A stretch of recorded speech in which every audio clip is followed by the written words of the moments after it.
Monday I first went to the opera in London's Holland Park in the early 90s.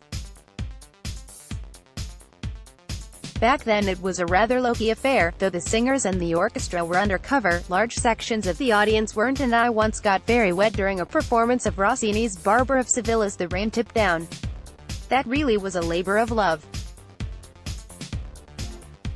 Now Opera Holland Park is a far bigger operation with an awning over the entire 1,000-seater auditorium and some of the best portable toilets in the country, but it has none of the formality of some opera festivals and hasn't lost its sense of community. A recent performance was a charity fundraiser for the victims of the Grenfell fire. The tower is about a mile from Holland Park, and one of those who died worked for the opera company. It also stages performances of consistently high quality. The Traviata I saw this year was heartbreakingly good, and is great value. For less than the price of a ticket to watch the Rolling Stones on a giant video screen from the bleachers at Twickenham, you can get close to some of the world's finest young singers. Tuesday by their friends Shall You Know Them. Labour used its Opposition Day debate to table a motion of no confidence in Chris Grayling. None of his cabinet colleagues turned up to keep the Transport Secretary company on the front bench. Nor were the backbenches that well populated. The debate began with 10 Tory MPs, including Grayling's long-suffering parliamentary private secretary who didn't have a choice, in the chamber. 2 left immediately after hurriedly realizing they had subsequent invitations, and several of the others used the occasion to pointedly ask for the trains in their own constituencies to start running on time. Hugh Merriman's best argument in support of Grayling was that the Tory party didn't have anyone who could do the job any better, so we were better off sticking with him.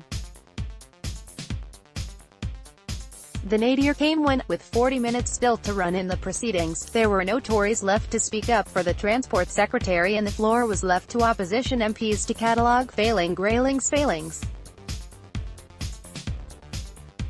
Come the vote, a few MPs even got stuck in the lifts. Grayling can't even get the Westminster transport system to run properly. Wednesday, Amanda Spielman, the head of Ofsted, has said teachers should resort to old-school punishments, such as getting pupils to write lines and pick up litter, in an effort to crack down on bad behavior. As someone who is old enough to have been on the wrong end of many of these sorts of punishments, I'm not convinced of their deterrent effect. In 6th form, I was unlucky enough to be busted for taking LSD. Unlucky, because while I was minding my own business watching the walls change shape, the friend with whom I had taken it had rushed off down the street to tell a vicar that he had seen God. It wasn't long before we were both handed over to the school authorities.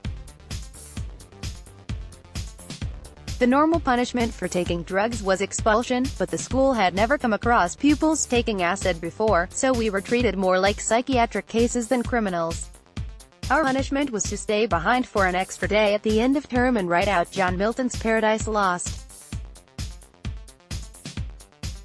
Thursday, for her appearance at a press gallery lunch, Emily Thornberry was greeted by a room decorated with England flags. The Shadow Foreign Secretary took the dig at her, White Van Man, remarks in good humor, but still didn't do much to prove that she has the common touch. Asked if she could name the last time she had visited the North, she looked puzzled. Was that the north of Watford or north of Islington?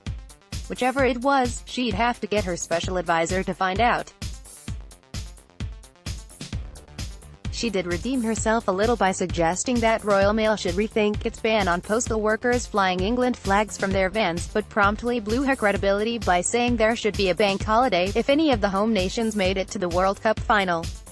She didn't appear to realize that the Scots, Welsh and Northern Irish almost always make a point of deliberately not qualifying for the final so they can watch from the sidelines and take pleasure in England getting knocked out at the earliest opportunity.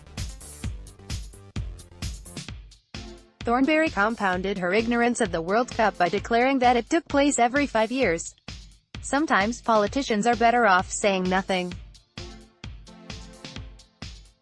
Friday, after Greg Hands announced his resignation as Junior International Trade Minister so he can vote in the interests of his Chelsea and Fulham constituency against the government's Heathrow expansion plans on Monday, all eyes are on the Foreign Secretary. Boris Johnson famously once said he would defend the constituents of Uxbridge and Ruislip by lying down in front of bulldozers, but nobody is expecting him to do the honourable thing.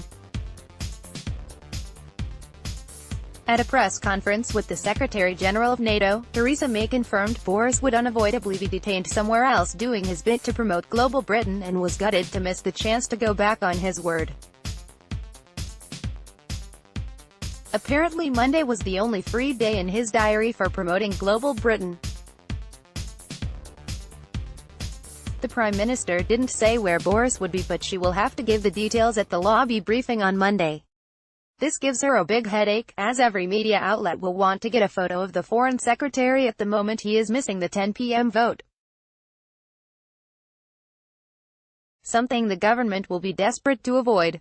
So Boris is going to have to choose a country where the British media have no stringers, that is at least 8 hours away by plane and refuses to issue visas in a hurry. This rather narrows the field. Boris, promoting Global Britain in North Korea. The Brexit dividend of which we all dreamed. Digested week, the rebels who forgot to rebel. England players visit the Hermitage Museum near St. Petersburg, Russia. As you can see, the French lined up in a 4-3-2-1 formation with Napoleon playing just ahead of the back four. Photograph, Eddie Keogh for FA, Rex, Shutterstock, Melania Trump. There's no hidden message. I really don't give a toss. Photograph, Francisco Navas.